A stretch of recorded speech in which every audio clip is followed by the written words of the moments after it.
सुप्रभात प्रिय विद्यार्थियों। पहलवान की ढोलक चैप्टर जो पढ़ रहे हैं बेटा, उसका चौथा पार्ट आप पढ़ने जा रहे हैं। उसमें आपने अभी तक पढ़ा कि पहला जो भाग है उसमें देखा होगा कि लेखक ने प्रकृति और प्रशासन की मार झेल रहे एक गांव का वर्णन किया है। अमावस्या की ठंडी और काली रात में विकास और प्रकाश टूटते तारे रूप में भी वहाँ नहीं आ रहे हैं। सियारों का, गिदड़ों का क्रंदन, पेचक की ध्वनि और कुत्तों का रोना रात की विकट भयावता की ओर भयावता है उसको और सघन या गहरा कर रहा है। इन परिस्थितियों में गांव का एक पहलवान और उसका ढोल रात्रि की भीषणता को, भयानकता को चुनौती दे रहा है। पहलवान का जो नाम है वो लुटन है, जो 9 वर्ष की आयु में अनाथ हो गया था। अनाथ होने से पहले उसकी शादी हो चुकी थी और विधवा सास ने भी उसका पालन पोषण किया था। गांव के लोगों द्वारा अपनी सास की तकलीफ़ों का बदला लेने के लिए उसने कसरत शुरू कर दी थी और एक नामी गिरामी पहलवान बन गया था। जो दूसरा भाग है उसमें लुटन पहलवान का एक राज पहलवान बनने तक के सफर का लेखा जोखा है। मेला देखने लुटन ने चांद सिंह उर्फ शेर के बच्चे को चुनौती दे डाली थी, जिसे शिकार प्रिय राजा साहब अपने दरबार में रखने की सोच रहे थे। दर्शक भी लुटन द्वारा चांद सिंह को दी गई चुनौती का उसका पागलपन बता रहे थे। राजा साहब ने उसे पहलवान के साथ लड़ने से मना किया, लेकिन धुन का पक्का लुटन उससे प्रेरणा और हिम्मत ले रहा था। वह ढोल की ताल, जिसे बाद में लुटन ने अपना गुरु भी माना है, ढोल के इसी ताल से प्रेरित होकर लुटन को राज पहलवान घोषित कर दिया गया, क्योंकि उसने जो चांद सिंह पहलवान था उसको हरा दिया था और इस प्रकार से उसको राज पहलवान घोषित कर दिया, क्योंकि उसे राजा ने अपने दरबार में रख लिया था। अब राज पहलवान बनने के बाद लुटन ने सभी नामी पहलवानों को हराकर अपने को अजय बना लिया था। वह पूरे ऐशो आराम का जीवन व्यतीत करने लगा था। उसकी जोड़ी का कोई पहलवान नहीं था, इसलिए वह अपने 2 लड़कों को पहलवानी के गुर सिखाकर अपना जीवन व्यतीत कर रहा था। वे दोनों ही राज दरबार के भावी पहलवान घोषित हो चुके थे बेटा। तो अब आगे आज हम शुरू कर रहे हैं बेटा। दंगल में ढोल की आवाज़ सुनते हुए अपने भारी भरकम शरीर का प्रदर्शन करना शुरू कर देता था। अर्थात जैसे ही ढोल की आवाज़ सुनाई देती, वह अपने जो भारी भरकम शरीर था उसका पहलवानी के कारण जो सुडौल बन गया था उसका प्रदर्शन करना शुरू कर देता था। उसकी जोड़ी तो मिलती ही नहीं थी। यदि कोई उससे लड़ना भी चाहता था तो राजा साहब लुटन को आज्ञा ही नहीं देते थे, क्योंकि उसकी जोड़ी का कोई ऐसा पहलवान था ही नहीं। तो राजा जो है ना उसको आज्ञा ही नहीं देते थे, इसलिए वह निराश होकर के, उदास होकर के, लंगोट लगाकर, देह में मिट्टी मल और उछाल कर अपने को सांड या भैंसा साबित करता रहता था। बूढ़े राजा साहब देख देख कर मुस्कुराते रहते थे। जो राजा साहब थे वे उसके राज पहलवान, उसके दरबार में जो पहलवान थे राज पहलवान के नाम से, वो उसको देख देख करके खुश होते रहते थे। यूँ ही 15 वर्ष बीत गए। पहलवान अजय रहा। अजय का मतलब है जिसको कोई न हरा सके। ठीक है। वह दंगल में अपने दोनों पुत्रों को लेकर उतरता था। पहलवान की सास पहले ही मर चुकी थी। पहलवान की स्त्री भी 2 पहलवानों को पैदा करके सुरक्षित हार गई थी, अर्थात उसकी घरवाले भी, उसकी पत्नी भी मर चुकी थी और सास पहले ही सुरक्षित हार गई थी। दोनों लड़के पिता की तरह ही गठीले और तगड़े थे। ठीक है। पिता की तरह ही अच्छे, हष्टपुष्ट और मोटे ताजे थे। दंगल में दोनों को देखकर लोगों के मुंह से अनायास ही, बिना किसी रुकावट के ही निकल पड़ता, वाह, बाप से भी बढ़कर निकलेंगे दोनों बेटे। अर्थात दंगल में जब वे निकलते दोनों भाई, तो अपने बाप की तरह ही गरजते और गठीले भी थे, तगड़े भी थे वो, और लोग भी उनके बारे में ये बातें करते कि पिता के समान ही ये निकलेंगे दोनों बेटे। दोनों ही लड़के राज दरबार के भावी पहलवान घोषित हो चुके थे। भावी का मतलब है आगे आने वाले समय के पहलवान घोषित हो चुके थे। अतः दोनों का भरण पोषण, जो पालन पोषण है, वो दरबार से ही हो रहा था, दरबार के खर्चे पर ही चल रहा था। प्रतिदिन प्रातःकाल पहलवान स्वयं ढोलक बजा बजा कर दोनों से कसरत करवाता था। जो लुट्टन पहलवान है वो स्वयं ढोलक बजा करके उन्हें ढोलक की आवाज़ पर ही उनकी मेहनत करवाता, कसरत करवाता। दोपहर में लेटे लेटे दोनों को सांसारिक ज्ञान की भी शिक्षा देता। ठीक है, संसार के बारे में भी थोड़ी बहुत शिक्षा वो दोपहर के समय उन्हें देता था। समझे, ढोलक की आवाज़ पर पूरा ध्यान देना, अर्थात इस प्रकार की बातें बताते कि ढोलक की आवाज़ पर पूरा ध्यान देना। हाँ, मेरा गुरु कोई पहलवान नहीं, यही ढोल है, अर्थात ढोल को ही भी अपना गुरु मानता है। ठीक है, समझे, ढोल की आवाज़ के प्रताप से ही मैं पहलवान हुआ, अर्थात उसके बल से ही, उसके तप से ही, यश से ही मुझे मैं पहलवान बना हूँ। दंगल में उतरकर सबसे पहले ढोलों को प्रणाम करना। समझे, ये इस तरह की शिक्षा वो दे रहे हैं जब दोपहर के समय जब वो रेस्ट करते हैं, आराम करते हैं। ठीक है, तब उनको बता रहा है कि ढोल की आवाज़ को समझना, उसका कोई गुरु और नहीं है बल्कि कोई पहलवान नहीं है बल्कि ढोल ही है। ठीक है, और इस प्रकार से उसने बताया कि सबसे पहले ढोलों को प्रणाम करना हमें चाहिए।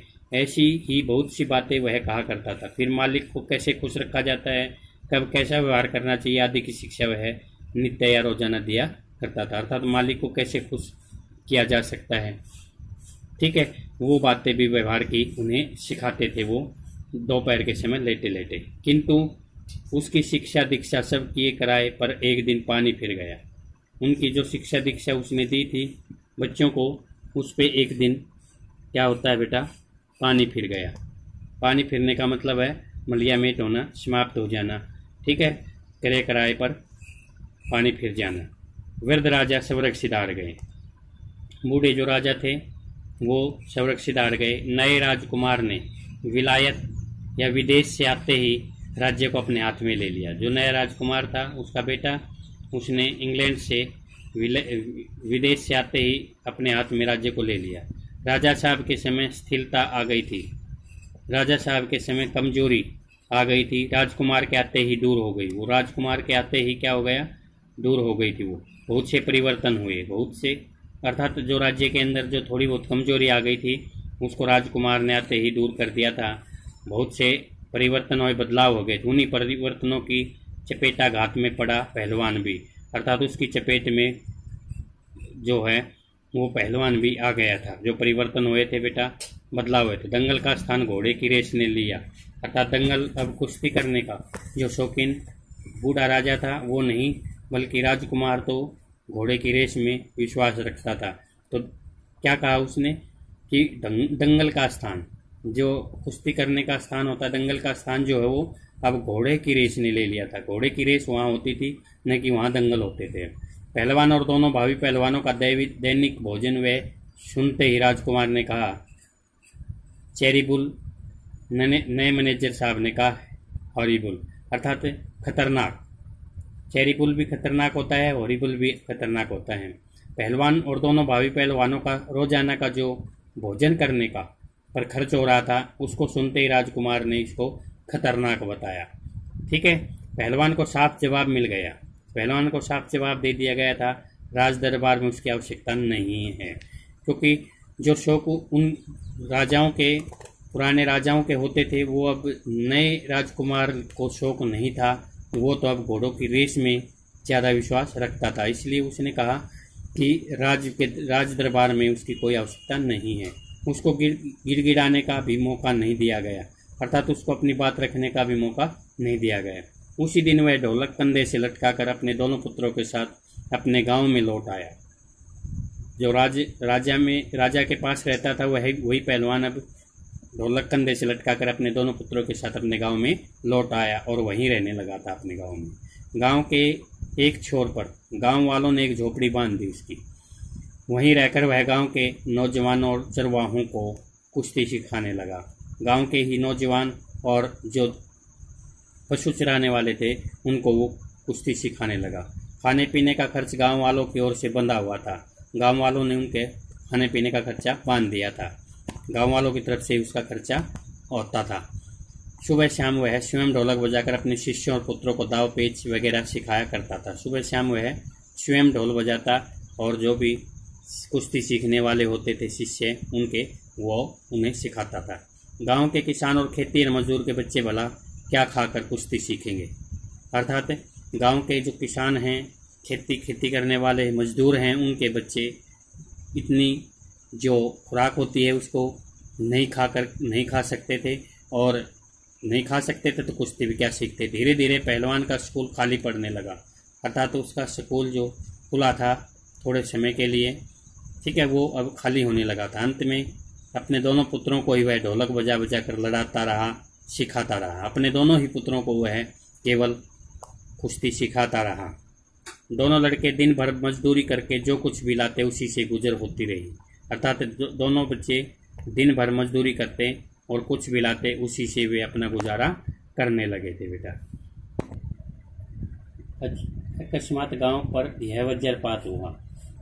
अचानक गांव पर एक तरह से वज्रपात होना, एक पहाड़ सा टूट गिर पड़ना कि पहले अनावृष्टि, ठीक है, अनावृष्टि जो वर्षा न होना, फिर अन्न की कमी, फिर अन्न की कमी भी हो गई। तब मलेरिया और हैजे ने मिलकर गांव को भूनना शुरू कर दिया। अर्थात चारों ही चीज़ें एक साथ आनी शुरू हुई गांव में, और इसके कारण मानो ऐसा लगा कि गांव पे पहाड़ टूटकर गिर पड़ा है। पहले अनावृष्टि अर्थात वर्षा न होना, फिर अन्न की कमी हो गई थी, वर्षा नहीं हुई तो अन्न भी पैदा नहीं हुआ। मलेरिया और हैजे ने जो पहले ही पाँव पसारे हुए थे, तो इस प्रकार से उनको भूनना शुरू कर दिया। भूनने का मतलब है जलाना शुरू कर दिया बेटा, ठीक है, समाप्त करना शुरू कर दिया। गांव प्राय सूना हो चला था। गांव प्राय आमतौर पे सूना हो चला था। कहने का मतलब है कि हर रोज 2, 4, 10, 5 लोग मर रहे थे। घर के घर खाली पड़ गए थे, अर्थात महामारी फैल गई थी, जिसके कारण से घर के घर खाली हो गए थे। रोज 2-3 लाशें उठने लगी थी गांव से। लोगों में खलबली मची हुई थी। लोगों में एक प्रकार से खलबली मच गई थी। दिन में तो कलरव, हाहाकार और हृदय विदारक रोदन के बावजूद भी लोगों के चेहरे पर कुछ प्रभा दृष्टि गोचर होती थी। अर्थात दिन में जो कलरव होता था, रोने की आवाज़, जो हाहाकार होता था, हृदय को चीरती हुई रोने की जो आवाज़ थी, वे सभी चीज़ें लोगों के चेहरे पर भी कुछ प्रभा या चमक दिखाई देती थी। शायद सूर्य के प्रकाश में सूर्योदय होते ही लोग कांपते कूदते कर्राते अपने अपने घरों में से बाहर निकलकर अपने पड़ोसी और आदमियों को ढाढ़स देते थे। सूर्य के प्रकाश में, सूर्य का जैसे ही प्रकाश होता, थोड़ी सी क्या होती थी बेटा, उनमें चमक आती थी सुबह सुबह।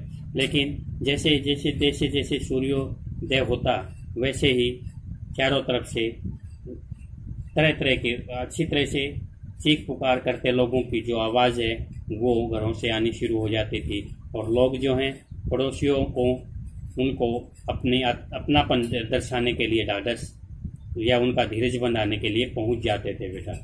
क्योंकि सूर्योदय होते ही जो हृदय विदारक जो चीख पुकार होती थी, उनके कारण लोग जो हैं पड़ोसियों के पास पहुंचते और उन्हें धीरज बंधाते। अरे क्या करोगी रोकर, दुल्हन जो गया सो तो वह चला गया, वह तुम्हारा नहीं था, वह जो है उसको तो देखो। अर्थात एक दूसरे को ढाढ़स या धीरज बंधाते कि भाई जो चला गया है, अर्थात जो मर गया है वह तुम्हारा नहीं था, जो तुम्हारा बच गया है बेटा पोता जो भी है उसको आप संभालो। भैया घर में मुर्दा रख के कब तक रोओगे, कफन की क्या जरूरत है, दे आओ नदी में, इत्यादि। इस प्रकार से ये शब्द देखो बेटा कितने दिल को झकझोरने वाले हैं बेटा। एक तरफ तो लोग कहते हैं, उसको धीरज बंधाते हैं कि भाई जो चला गया है उसको जाने दो और जो रह गया है उसको तो संभालो। और दूसरा लाइन में तो यहाँ तक कह दिया कि मुर्दा जो मरा हुआ व्यक्ति, इसको कब तक घर में रखोगे, ठीक है। और कफन, कोई एक कहता है कफन लेके आओ, लेकिन दूसरा कहता है कि कफन की क्या जरूरत है, दे आओ नदी में, अर्थात उसे नदी में बहा आओ। किंतु सूर्यास्त होते ही जब लोग अपनी अपनी झोपड़ियों में घुस जाते तो चुप भी नहीं करते थे। उनकी बोलने की शक्ति भी जाती रहती थी। पास में दम तोड़ते हुए पुत्र को अंतिम बार बेटा कहकर पुकारने भी हिम्मत माताओं की नहीं होती थी। ठीक है बेटा। तो सूर्यास्त होते ही जब लोग अपनी अपनी झोपड़ियों में घुस जाते तो वहाँ चू की भी आवाज़ नहीं आती थी। सभी डरे हुए सहमे हुए से होते थे, तो उनके बोलने की शक्ति नहीं रहती थी सारा दिन। ठीक है, पास में तोड़ते हुए पुत्र को, दम तोड़ते हुए पुत्र को भी माँ जो है उसे बेटा कहकर पुकारने की भी हिम्मत नहीं जुटा पा रही थी, क्योंकि साइड में उस बराबर में जब उसके सामने उसका बेटा दम तोड़ रहा होता है तो माँ भी उसको बेटा कहकर पुकारने की भी हिम्मत नहीं हो पा रही थी। रात्रि की विक्षिका को सिर्फ पहलवान की ढोलक की ललकार कर चुनौती देती रहती थी। रात्रि की जो भयानकता थी उसमें पहलवान जो वो ढोलक बजाता रहता था, उसको में एक लोगों में उत्साह भरता रहता था, जोश भरता रहता था। पहलवान संध्या से सुबह तक चाहे जिस ख्याल से ढोलक बजाता हो, किंतु गांव के आधे मरे हुए औषधि उपचार, जो औषधि होती है बेटा, उसे उपचार करना पथ्य विहीन प्राणियों में संजीवनी शक्ति ही भरती थी। अर्थात जो रास्ते से भटक गए थे उन लोगों में, जो थोड़ा बहुत बीमार थे उन लोगों में, आधे मरे हुए थे उन लोगों में संजीवनी शक्ति ही भरती थी। उनमें एक जीने का काम करती थी, उनमें साहस भरती थी, हिम्मत भरती थी। बूढ़े बच्चे जवानों की शक्ति ही आंखों के आगे दंगल का दृश्य नाचने लगता था, क्योंकि जो बच्चे बूढ़े और जवान हैं उनमें सभी में जो उनकी आंखें शक्तिहीन हो गई थी, उनके आगे दंगल का दृश्य जो उस आगे आता है जिसमें दंगल में उसके कारण वो दृश्य नाचने लगता। स्पंदन शक्ति शून्य स्नायुओं में भी बिजली दौड़ जाती थी। जो शक्ति शून्यहीन हो गई थी, शून्यहीन नसें जो थी वो, ठीक है, जिनमें कोई किसी प्रकार की चमक न रह गई थी, वे शक्ति, ठीक है, स्पंदन जिनमें कोई किसी प्रकार का उत्साह नहीं था, जो शक्ति थी, ताकत थी, और शून्यहीन जो नशे थी उनमें बिजली दौड़ जाती थी। किसके कारण बेटा? ढोल बजाने के कारण। अवश्य ही ढोलक की आवाज़ में न तो बुखार हटाने का कोई गुण था और न महामारी के पास की श्रवणार शक्ति को रोकने की शक्ति ही, पर इसमें संदेह नहीं कि मरते हुए प्राणियों की आंख मूंदते समय कोई तकलीफें नहीं होती थी, मृत्यु से वे डरते नहीं थे, अर्थात मृत्यु का भय दूर हो जाता था ढोलक की आवाज़ सुन करके भी।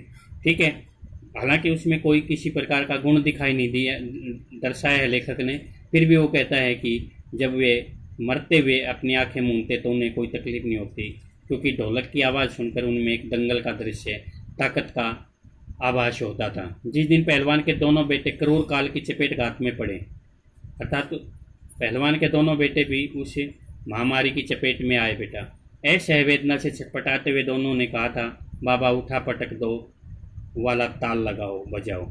अर्थात जब उनकी अंतिम सांसें निकल रही थी तब उन्होंने अपने पापा से, अपने पिताजी से ये कहा था कि उठा पटक दो वाला ताल बजाओ, इससे ढोल से।